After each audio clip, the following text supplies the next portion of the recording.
Wabarakatuh. Baik, kalau kita merujuk kepada surat Al-Imran, maka memang tidak ada yang mampu untuk melunakkan hati seseorang untuk melebarkan kasih sayang kecuali hanya Allah. Mari kita lihat ayat dari surat Al-Imran ayat 159. Fabima rahmatin minallahi linta lahum walau kunta faddan ghalidhal qalbi lam faddu min hawlik fa'fu anhum wastaghfir lahum wasyawirhum fil amr fa idza azamta fatawakkal 'ala Allah innallaha yuhibbul mutawakkilin.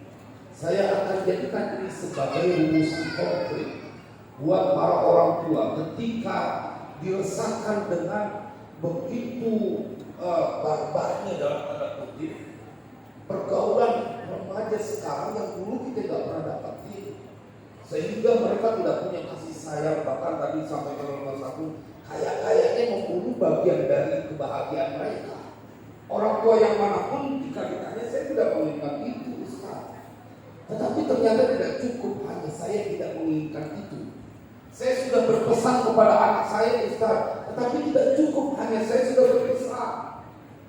Di antaranya adalah ketika kita buka surah Al-Imran ayat 159 tadi, maka kita diingatkan bahwa sekelas Nabi Muhammad SAW diceritakan, maka dengan rahmat Allah, dengan sebab rahmat Allah, fabima rahmatin minallahi linta lahum, hatimu menjadi lembut kepada mereka. Walau kunta faddan ghalidhal qalbi lan faddu min hawlik.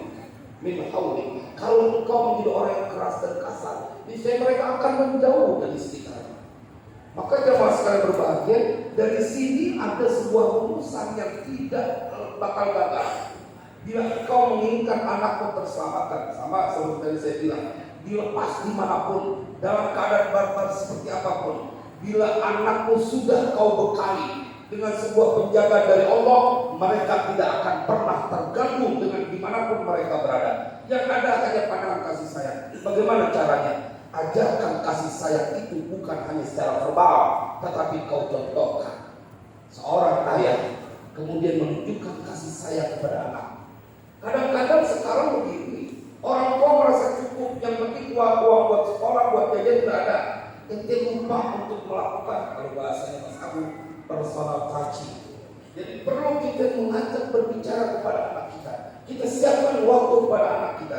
Kita nasihatin, nah, jangan berperkasa, jangan jadi pendendam, jangan menjadi orang yang tidak suka memaafkan.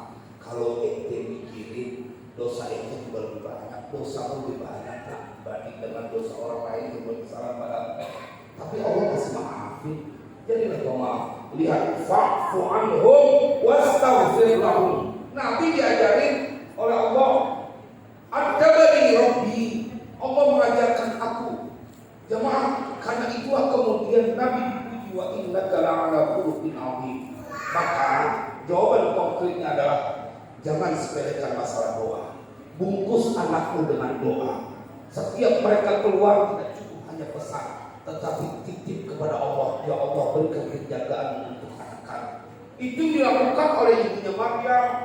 Padahal anak kecil, anak yang dia minta penjagaan dari Allah belum sekolah di STM, belum sekolah di SMA, tapi dia sudah minta penjagaan kepada Allah. Wa inni sammaituha Maryam wa inni u'iduha bika wa dzurriyyataha minasyaitonir rajim. Kan yang membuat orang jadi benci, dendam, marah, kemudian mau membunuh adalah karena setan masuk menguasai hati mereka.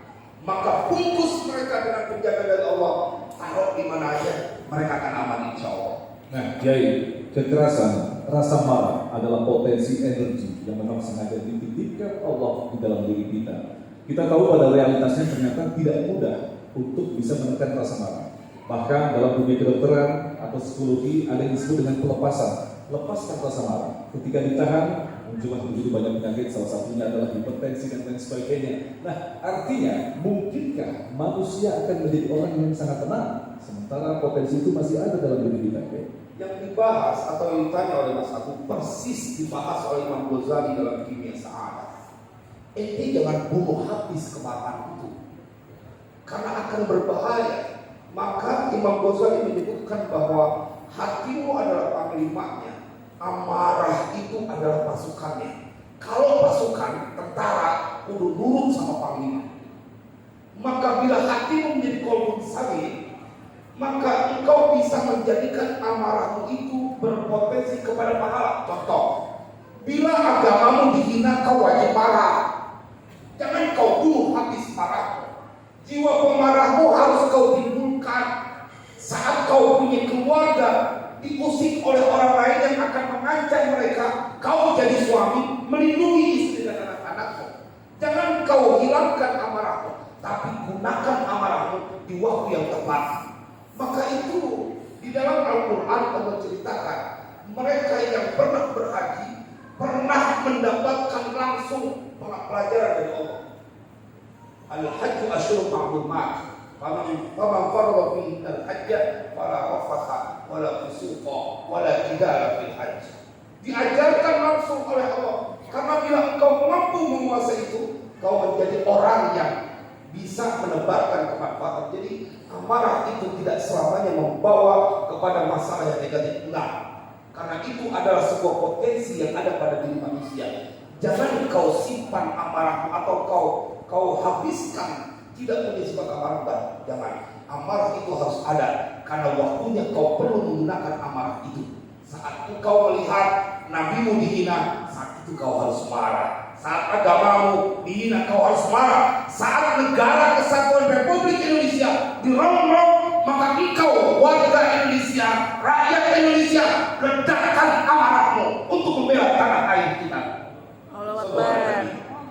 Luar biasa sekali. Baik, selanjutnya kami persilakan kepada